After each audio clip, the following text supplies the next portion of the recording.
Good job, girls. Keep going. Keep going.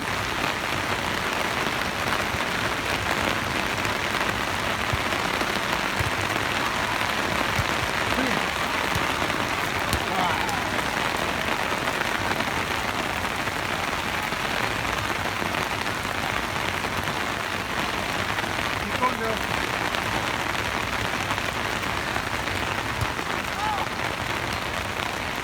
And sometimes when we speak the truth, some people don't like the truth. They say, oh, you just be quiet, mind your own business. But you know what? If nobody's speaking the truth, how will they ever know?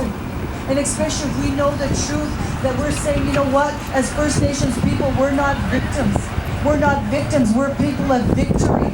We're people who are warriors, who are rising up in this hour, who are shaking off the shackles. And that's what I had to do. I had to shake off the shackles of shame. I had to shake off the shackles of rejection. I had to shake off the shackles of bitterness and anger and feeling insecure. Because as a kid growing up here in Meadow Lake, I faced a lot of racism where the society didn't believe in me. But I knew that I was going to run the race. And you know what I had to do? I had to choose to walk in forgiveness. I said, you know what? I choose to walk in forgiveness. I choose not to allow that person to judge me, to make assumptions. And I said, oh, this gives me an opportunity to rise above, and I'd walk over it. You know, and that's what we're called to do. And so young warriors in the back, you are called for greatness. You are called to be game changers, every one of you. And so just like my grandma said, watch what you say. So what are you saying? My background's education. I taught for many years, junior high and high school. So my kids would come in and they'd say, oh, Mrs. Main, this is so boring. I'm so tired. This is going to be an ugly day. I said, well, what are you saying? What's coming out of your mouth? Because whatever coming out of your mouth, that's what's going to take place. And I'd say no. And you know what? I would celebrate every kid that came into my office. I would celebrate every kid that would come across my path because all I could see was the gold in them. I didn't look at their outside appearance because sometimes when we look at our outside appearance, we're thinking, oh my goodness, that person's never going to go nowhere. But you know what? All of a sudden you look beyond. Everybody say, look beyond. Look beyond. Look beyond. So that's what we're doing. We're looking beyond. And all of a sudden we're able to call these young people into their destiny. We're able to call them into their gold. And I remember when I was at Haskell, because Haskell was a residential school, a boarding school. And all of a sudden, as I'm sitting there, all of a sudden, because so many people died over there, so many kids didn't fulfill their destiny and their purpose. And all of a sudden, as I'm standing there, all of a sudden I seen young people grabbing hold of those gifts. And they were just grabbing them and saying, okay, I'm called to be a leader. I'm called to be a healer. I'm called to be a voice. I'm called to be a person of justice. And all of a sudden I could just see all these kids, these young college students grabbing them and running. And when I went to Haskell University, I was so encouraged to see our First Nations people rising up, getting their masters, getting their PhDs, coming through storms where kids lost their loved ones, lost their whole family. I remember one young girl I was working with, and we connected, and she just came to school. 3 months later, she loses her dad. She finishes the semester. It was hard, but she made a choice to say, you know what? I gotta finish what I started. Everybody say, I need to finish what I start. I need to finish what I start. So what she does, she comes back second semester. 2 months into her semester, she loses her mom. So all of a sudden she come back and she said, Miss Main, I don't know if I can do this. She said, I just buried my dad. Now I gotta go bury my mom. What am I gonna do? And I said, you know what? You can do this. You pressed through your dad. And I believe you came on top. And so even right now, I said, we're gonna walk with you through this. We're gonna stand with you. And so that's what we did. So she finished off her whole year, losing her mom, losing her dad. But she made a choice. She made a choice, even though it was hard and difficult, and the grief and the trauma, and saying, oh, who's going to support me? But you know what? People are going to come across your paths to support you. It could be your teacher, it could be your elder, it could be your auntie or uncle. It could be anybody that comes across your path to say, hey, you know what? I want to help you. Because so many times in Indian country, when somebody falls down, we just want to laugh, we want to judge, and we begin to criticize them. But that's when we as First Nations people, that's what we need to do. We need to come into that place of humility. And we need to say, hey, you know what? I just want to come and sit with you. If you need to cry, I'm going to cry. If you want to get angry, go ahead, get angry. But I just want you to know that I'm here and I'm going to walk with you through this. Because I don't know about you, but I know that times when I've hit those rock bottom places, I didn't even know how to pray. I wanted to give up. But you know what? All of a sudden, the right person would come across my path. And I remember this is one time we were at Haskell, and I remember I was in my office and saying, you know what? We're not even making a difference here. What are we doing here? And all of a sudden, one of the students came up and he knocked on my door.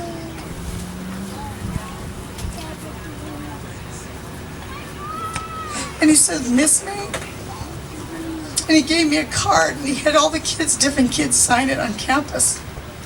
And he said, I just want to tell you that you are making a difference on this campus. So people are always going to watch you. And I remember when I went to Haskell, I had this one teacher come up to me, this one staff member. And she said to me, she said, I don't like you. And I don't want none of your religious stuff shoved down my throat. And I just said, hey, you know what? I'm not about that. People are always watching you. A year later, she comes back. And she said, you know what? I watched you all year. All year, all you did was walk in love and you spoke hope into situations. So people are watching you, young people.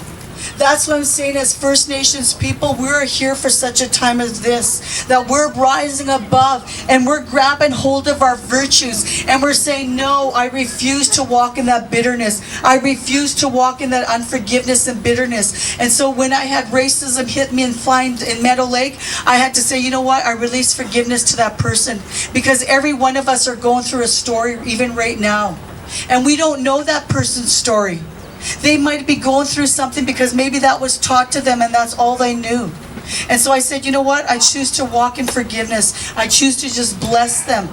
And I kept walking and I kept my head up high. Because you know what?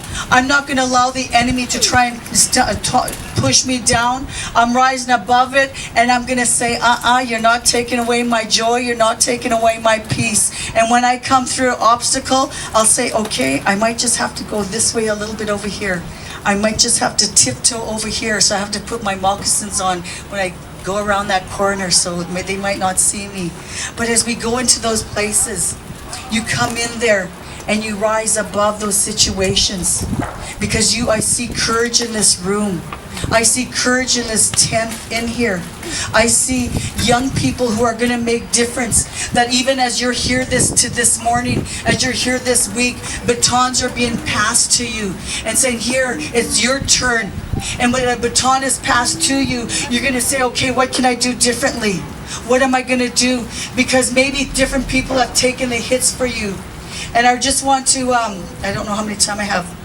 Make sure you guys time me, because you know what? I can talk and talk and talk, and you'll be saying, okay, cut it off. Hello, she's long-winded. Okay? But I just want you to say to you guys, it's time to warrior up. You are called. You are set apart. You're not to fit in. And all of a sudden, when we come into a situation, and like I said, when I came into situations, all of a sudden I would just come in, because you know what? How many times have you gone into a room and all of a sudden the people are just laughing? And when you come into that room and you're feeling depressed and you feel hopeless, but all of a sudden you come into a room and people are just laughing. So let's try this. We're going to go down this aisle, and then that aisle, and that aisle, and we're going to go ha. Ha, ha, ha, ha. Okay? You guys sing louder so they can hear you in the back.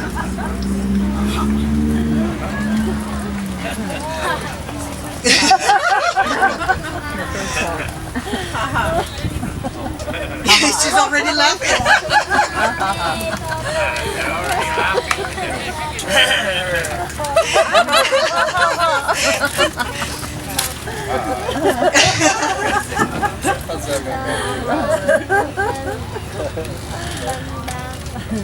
But you see what happens?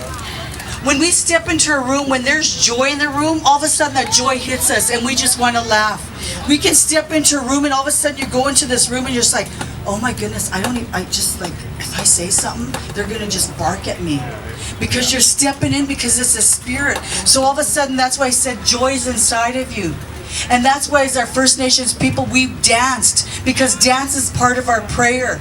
As we sing, we sang our songs all the time.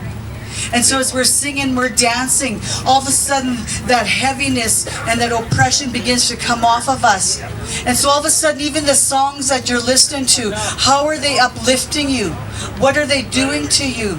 And so as you begin to sing, as you begin to dance, it begins to change and shift the atmosphere.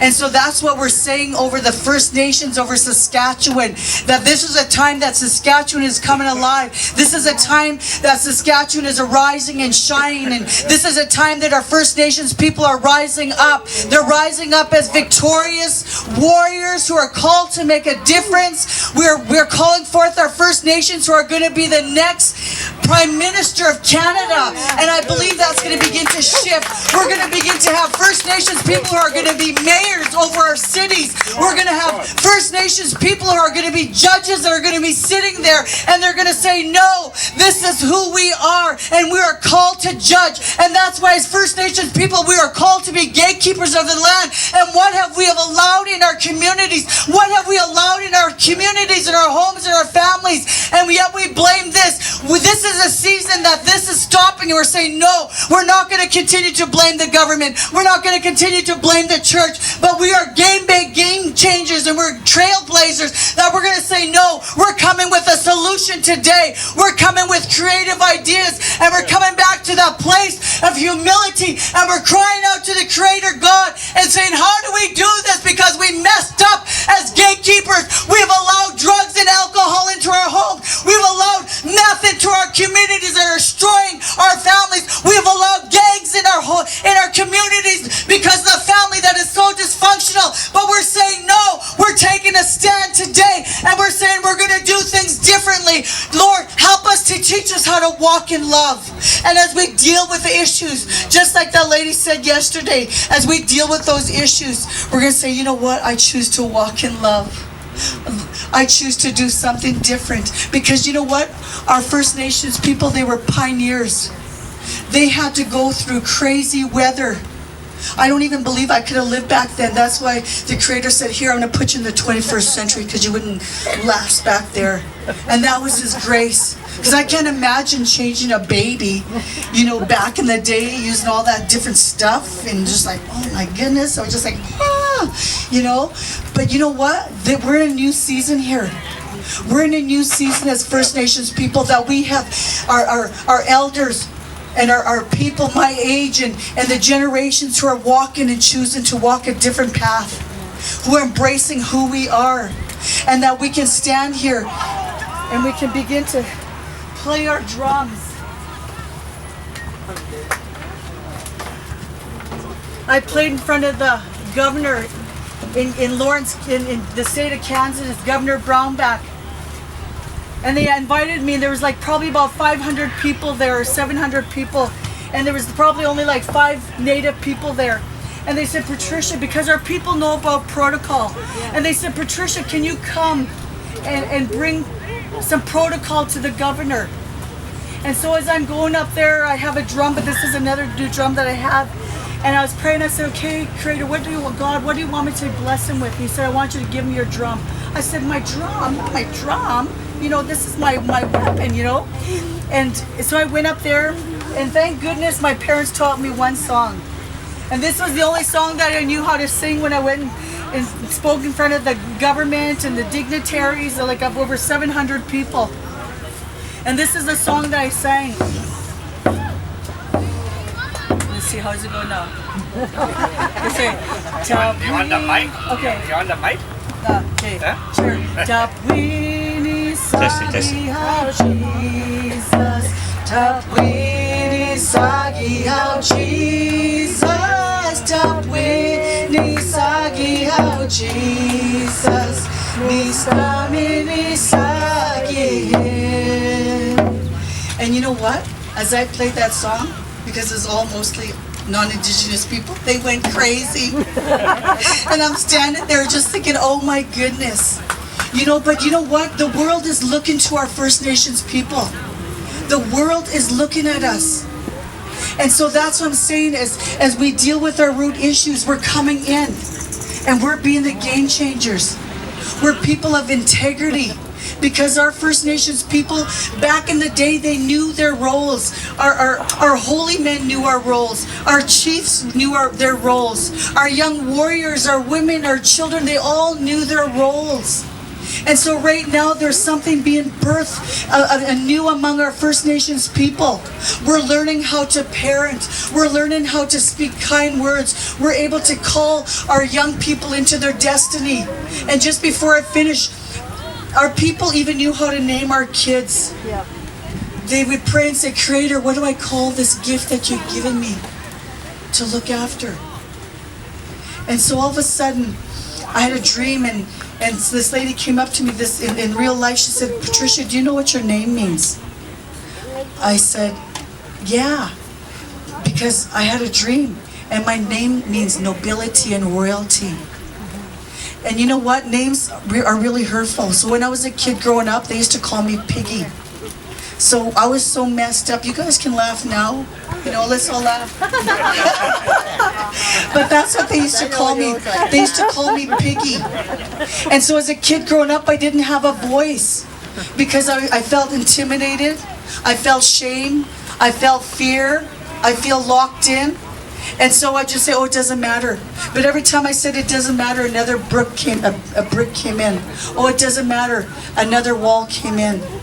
And then all of a sudden this man said to me, he said, you're no longer called Piggy. You are Patricia, Princess Patricia. And all of a sudden my mind shift changed. I thought, oh my goodness, I'm a princess. I'm to walk in nobility. How do I do this? I don't know how to do it. So what do? We turn on the TV, see how Queen Elizabeth and Princess Diana walk. And all of a sudden it was just like, oh my goodness, this is what I'm supposed to do. So in your names, there's destiny. So young people, when you grow up, think about names. Ask the Creator, saying, Creator, what should I call my blessing that you've given me? You begin to speak destiny into their name, and you begin to call them into their name, into their destiny. And all of a sudden, we have this young person, her name was Shanice, and her middle name was Joy, and she came into my life at the right time and the right season.